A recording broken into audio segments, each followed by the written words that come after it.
Good morning, my friends. Wow. You know, there are so many guilty pleasures, like sleeping late in bed and wearing your pajamas all day. But a guilty pleasure I would like to talk about is guilty pleasure video games. Is there a game that you like that was panned by critics? Or maybe you love a game that didn't sell well? Or how about a video game that's flawed in some way, but you love playing it anyway? Well, I invited 14 YouTube friends to talk about their favorite guilty pleasure video games. Now, before we begin, I would really like to thank them all for joining me on this little guilt trip. Please see their channel links in the video's description and subscribe to some of the finest gaming channels on YouTube. So, who better to start us off than one of the nicest guys on YouTube, Mr. John Riggs. John, I know you have a real heavy hitter for us. How are you feeling? You got John Riggs here, and I'm here to tell you, E.T. for the Atari 2600 is not that bad of a game once you know how to play it. Gets a lot of press, gets a lot of heat from other people talking about how terrible it is, or if you just pick it up and play it to try to figure it out, I could understand that. However, if you know how to play it, I'm going to show you how to play it right now. You are going to take this, you're going to finish this video, you're going to like it, you're going to subscribe to the channel, and then you're going to fire up E.T. on the Atari 2600 by any means necessary to show you that's not a terrible game. Now, you have all these pitfalls that you can fall into, and that's where you're looking for the pieces of your telephone. However, you don't need to fall in every single one. Look for the question mark. Those little things on the top of the screen, those are, they'll help you out here. The arrows will just kind of warp you to that screen or wherever the direction it goes. When you find a question mark, activate it. A little blip will show in one of those holes. That's where a piece of the telephone is. You're looking for 3 pieces of the telephone. Now, I'm playing this on the easiest difficulty just so I don't have to worry about the FBI agents or the scientists who are trying to capture you and take you away and steal pieces of your stuff. So just to kind of show you, and that's the more difficult levels anyway, but you can play this without those guys bothering you. You find your 3 pieces of the telephone, and now you're looking for this little alien creature at the top of the screen. When you find it, hit your button. Now go back to the woods, go back to the forest, and you have this countdown, this timer, it's ticking down, but you have to find your little area. Once you find that area, that's your, let's say, launch pad, because that's exactly when that timer runs out, when the alien ship is going to beam down, pick you back up, take you back home, and congratulations, you just beat the game. I love it, and maybe you'll give it a shot too. Again, a lot of people don't care for it, but me personally, I'm from the day, so I remember playing it when it first came out, and I remember enjoying it back then, and I still pick it up every once in a while. Thank you for having me. Hey everybody, Mike from Mike's Gaming Gala here, or as you may want to call me, Fat Marty. When Dr. Scott asked me to participate in a video where we talk about games we love but are critically panned, I instantly knew what game I wanted to choose. I loved Back to the Future as a kid. Still do. So when I first saw this to rent at the video game store, I begged my dad to pick it up. That game was, of course, Back to the Future for the NES. When I got it home and started playing it, I loved it. Listen, I know the gameplay is repetitive, I know the music isn't good, I know collecting clocks is a bit cliche, but I grew up with the Atari 2600 and this plays a lot like an Atari game. Race through levels, collecting clocks, and trying to beat the timer, and make it to Lou's Cafe where you can play a game of Tapper. Then race through the streets again and get to other classic game-inspired levels. I never felt bad that I couldn't beat it. Atari kids never worried about that kind of thing. Although thankfully, with the introduction of the Game Genie, I was able to finally see the ending. We ended up renting this multiple times, and my brothers and I never got tired of it. Yeah, it's not great, but it's sure as hell better than that mess of a game Back to the Future 2 and 3. Anyhow, I still play this from time to time, and I get a flood of nostalgia when I do. Total guilty pleasure. I also like Pac-Man for the 2600, but in the interest of wanting to be invited back on the channel someday, I figured I'd better not pick that one. Hey guys, it's Gamer Ahmer here, and thank you again for inviting me on this video to talk about one of my guilty pleasure games. So, everyone who knows me knows that I love the Nintendo 64. This is a system that often gets criticized, even still to this day, but it had so many fun games on it. And one of them that I absolutely love, I grew up with it, the nostalgia really hits me. So anytime someone talks bad about this game, I have to jump right in. This is going to be one of my all-time favorites. This is Fighting Force 64. Now, I did not play this on the PlayStation 1 back in the day. I played it on the Nintendo 64. This game, interestingly enough, was supposed to be Streets of Rage 4, but they scrapped that concept and they decided to give it its own game. So this one right here, you have 4 different characters. Now, some of them are a little bit slower. They have different, move sets and different skills. But I just love how everything pretty much can be a weapon in this game, even though it has some of the cliche things like those elevator levels with endless amounts of enemies. And some people, back in the day, some of my friends never wanted to play this game, but I absolutely had a blast going through playing this game, and this was always one that I had to pick. And it just gives me all of those great feelings, even still to this day. And I know there's not many beat-em-ups to choose on the Nintendo 64, and so many people have so much more nostalgia for the Super Nintendo games, but this is one that I will always pick, hands down, and I thought that it was so much fun, even still to this day. So what do you guys think about this game? Was this a go-to for you? Hey everyone, when Scott asked me to pick a guilty pleasure game, maybe that wasn't well received by critics or gamers in general, it took me a second, but then I immediately went to a Wally for the Xbox 360. This movie, my kids and I, we loved it. We watched it a million times at least. I don't know what it was about it back then, but we don't watch it as much now that they're older. But playing this game it takes me back to when they were littles, my kids. They were just cuddly and we had blankets and would watch movies, and it reminds me of simpler times. It's a pretty fun game though, actually. I do like playing it. More so, like I said, it transports me back to a different time, but it's a fun platformer. Can be a little irritating at times with the jumping mechanics, but overall, I think if you have a chance, maybe you check it out. And hey, Scott, thanks for having me on the channel, and thanks everyone. What's going on, everybody? I'm your boy Retro Bliss, and my guilty pleasure is Hang On for the Sega Master System. Now, Hang On was a port of the arcade game and was considered quite a feat for a home gaming console back in the 80s. Now, hang on a minute. This game has not aged well for many. See what I did there? The graphics and the gameplay are definitely different from the arcade version. There's something different about this game that takes me back to the late 80s. The Master System was the first console that I'd ever played on a color TV, and I just loved playing this game back then. I still love playing this game even today. If you've never played Hang On, give this one a try. What's up, everybody? Big thanks to Dr. Scott for inviting me on to do this. We got a special one picked out for today, and that's going to be XG2 on Nintendo 64. If you ever heard of it before, it's a futuristic, fast-paced racing game. I didn't have F-Zero, and I didn't have Mario Kart. I had XG2 and Diddy Kong Racing. I played the heck out of them games. XG2 has always been compared to F-Zero. When it came out, it got bad reviews, and I feel like that's not fair. XG2 is a very innovative game. Super dynamic tracks, being able to attack everybody else, all the different crazy weapons and everything. Super fast. You can go supersonic in this game, break the sound barrier. I mean, I really thought this game was freaking awesome. Seeing how bad it got on today, I go back and play it all the time, and it's definitely one of my guilty pleasure games. So thanks a lot for inviting me out to do this. Guilty pleasure games are always a funny topic, and we're bound to bring out some interesting titles.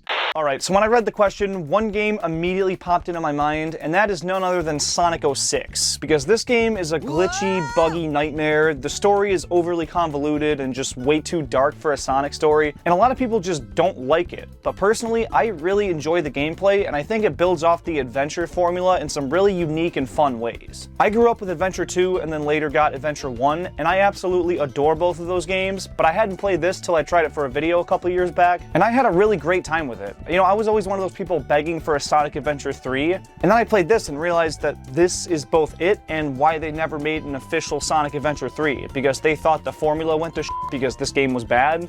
Turns out this game was just rushed and not very good because of that, but I still have a lot of fun with it. And since I already beat it, I can avoid the hub world and the story and just play the action stages via the stage select and have a fantastic time. So I'm definitely warping my perspective on this game by just playing the good moments, but it really does have a lot of high highs. After recent terrible Sonic games like Forces, and I really didn't like Frontiers, but it's not that bad. But after games like that coming out recently, going back to play something like this is really refreshing, and I'm not ashamed to say that I really do enjoy Sonic 06. Thanks for having me on.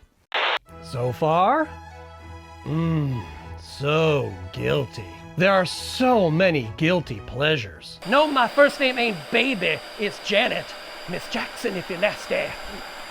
Here are a few more friends that are oh so guilty. Guilty. That's what I said. Guilty. Hey everybody, Jay here from Square Pegs, and Scott, thank you so much for having me on. And when Scott asked me to be on this one, he asked me what my guilty pleasure game was, and I had to think about it for a little while.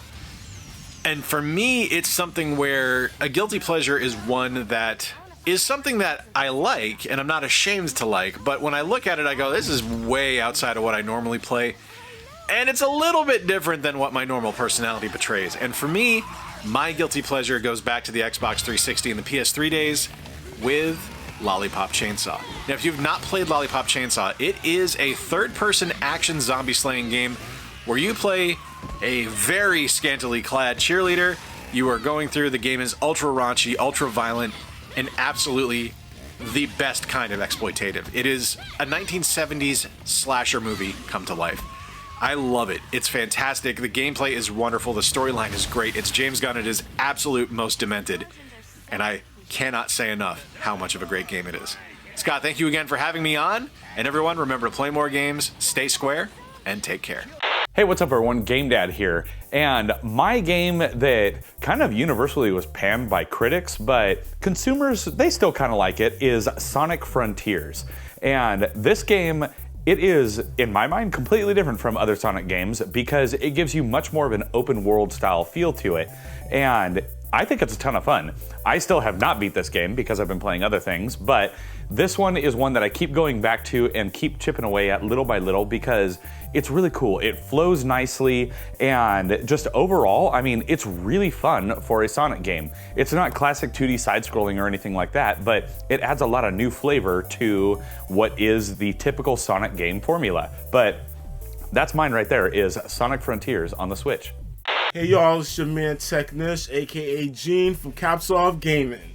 And Doc Scott asked me to talk about one of my guilty pleasure games, alright? So it has to be bad, but then it also has to be good at the same time. There's a bunch of them that I could talk about, like Matt Hazard. That's a really good one on the 360. Plays bad, but I digress. The game that we're going to be talking about is Duke Nukem. Okay? Now, Duke Nukem Forever. This is the game that took forever to come out. It was like 10 years, and a lot of people didn't like it. They were expecting a lot more. What it was, or what they were looking for, I don't know. But 3 reasons why I like this game. 1, it's a Duke Nukem game. Yo, the whole game is focused on him. Come get some. He doesn't even have a life meter, he has an ego meter, because he's that into himself. Which is crazy. 2, the beginning of the game, because usually when I play this game, I just start from the beginning. Some really crass and questionable things are happening in the beginning of the game. It's hilarious. And then 3, it really focuses on like Duke Nukem being this ultra macho man, like American man. Like, you don't even get a gun in the beginning. You're taking his trophies and like throwing them at the aliens and then punching them out and then go play some pinball. So yeah, yo. If anything, that is my guilty pleasure, yo. I was just playing it the other day. The Wiz was very surprised that I had this in my collection. So, hopefully this helps out. It's your man Technish, aka Gene from Caps Off Gaming. Hopefully that helps out, Scott. See you on the flip. Hail to the king, baby. Hello, DMB here from Game Beaters. I got one that's maybe a bit controversial. Check this out. So I grew up playing the original Mega Man games on the NES, starting with the original Mega Man. I thought it was a good game, but when Mega Man 2 came out, I was blown away. And from that moment on, I was a Mega Man fan for life. Years later, in the PlayStation 1 era, a game came along in the series featuring the Blue Bomber called Mega Man Legends. And sure, currently this game could be considered a cult classic now, but at the time of its release, there was a lot of critique around it, and the sales were less than stellar. The first problem many players had with this is it was a significant departure from the Mega Man formula. Being a 3D action-adventure RPG rather than a side-scroller that the series is known for, players didn't know what to think. Personally, I thought it was a fantastic shift And at the time, 3D games like this were new, so to me it was state of the art, and felt very fresh. So besides that, there was a lot of criticism about the graphics and the way they looked too simple or too cartoony. But personally, I really enjoyed the style, and I think it still holds up today. Now, one of the more interesting things that people didn't like was there are RPG elements in a Mega Man game. Here you're collecting what's called Zenny, which is in-game currency that's used to purchase things like power-ups. And to do this, there was a lot of farming involved. But let's not fool ourselves, there was always an element of farming in Mega Man games. This game just took it to the next level.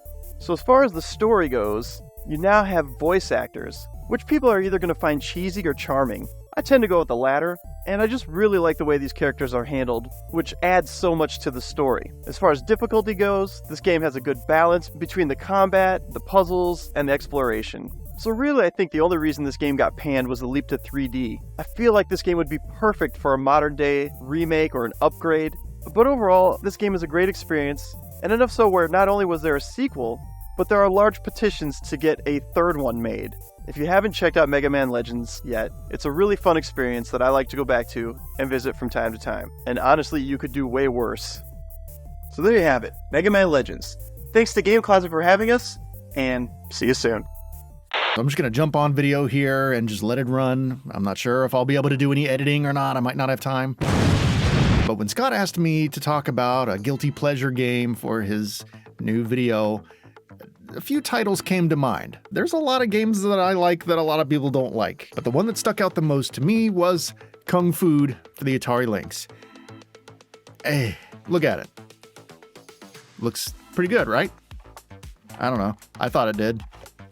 It's not. I mean, it makes a pretty good first impression. You know, you're fighting evil fruits and vegetables and I'm guessing potatoes or something, but it falls apart pretty quickly right when you start playing it. The naked green dude that you play controls okay, but combat itself is pretty horrible. Bad hit detection and an extremely limited moveset means you'll be struggling with the gameplay on top of struggling with repetition, which is a recipe for disaster in a game like this. I think it's purely coasting on nostalgia, at least for me. I mean, there's really nothing I can tell you about it that makes it sound good, other than, you know, the music's okay and, you know, it's kind of a funny idea, right? Kung Fu, I mean, that's 4th grade level humor. But I have tons of vivid memories of putting in a lot of hours into this on long family car rides as a kid. Which, if you're old enough to remember this, long car rides meant your entertainment options were very, very limited in the 90s. For all of its flaws, it was playable, it was functional, it was there. I guess maybe I developed a bit of Stockholm syndrome with it because it was really the best option at the time and it was the only alternative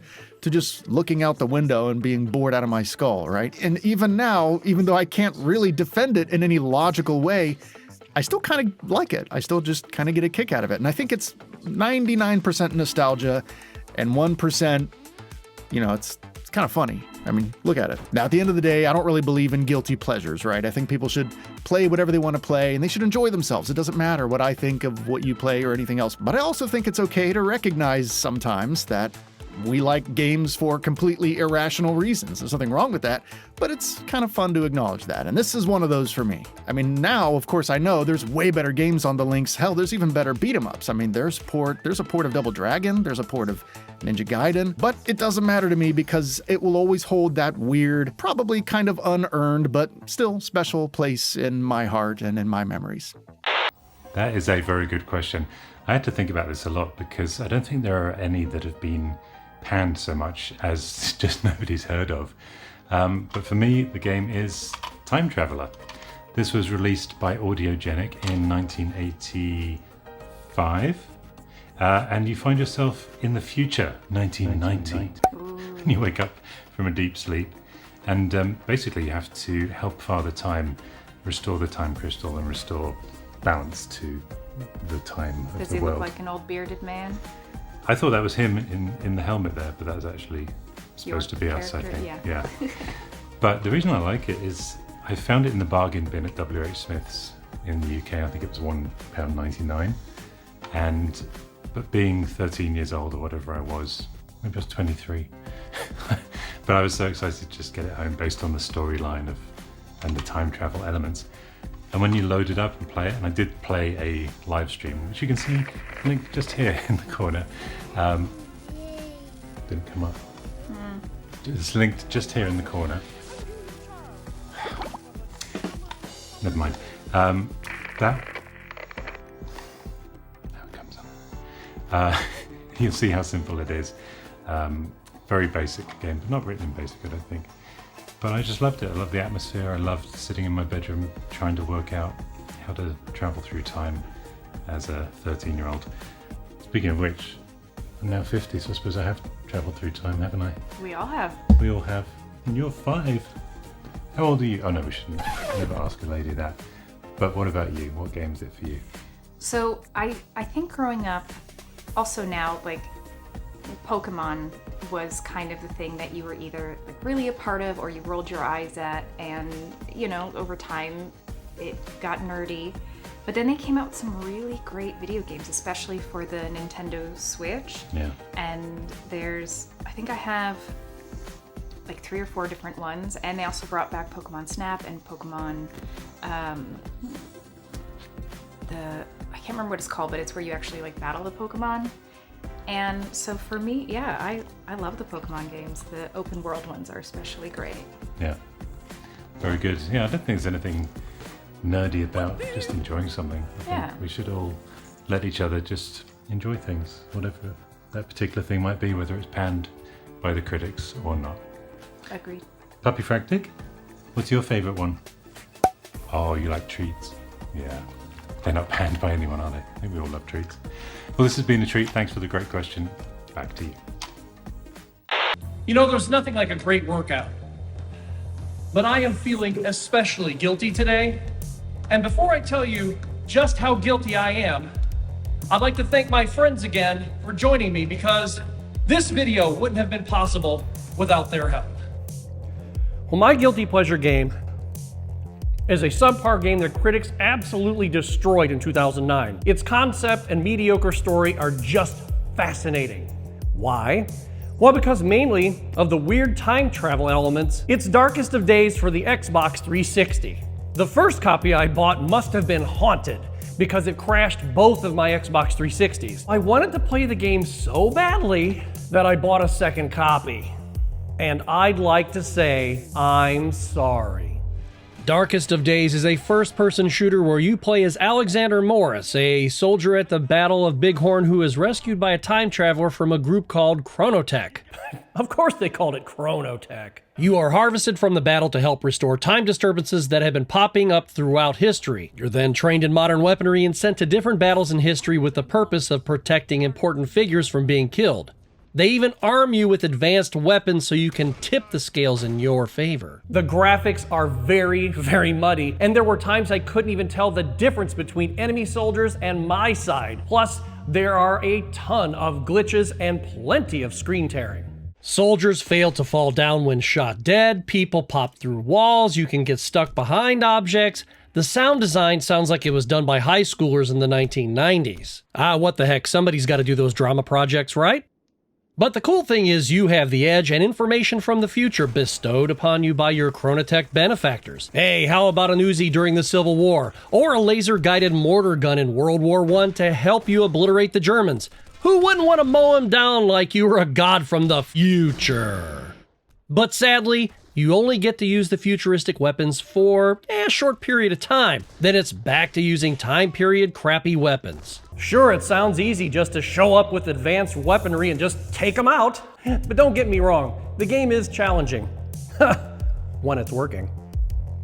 I died many times because I underestimated the numbers against me. They flanked me and soldiers swarmed all over me. I also found the story fascinating even though it was full of plot holes. Darkest of Days made a shallow promise and gave us a half-baked delivery of that promise, but I can see the beautiful princess behind all of those pimples. And this little lady is still quite fun for me, warts and all. Please do yourself a favor and don't buy this game. Well, unless you like torture. If you want a good game with time travel or time control, grab a copy of Time Shift, which is pretty darn good, or Singularity, which is absolutely fantastic. What's your guilty pleasure video game? Please share it down in the comments below. Thank you for being guilty with us today, and we'll see you very, very soon. Thank you for being decadent with us today. Please check out and subscribe to my guests' YouTube channels. They're all awesome.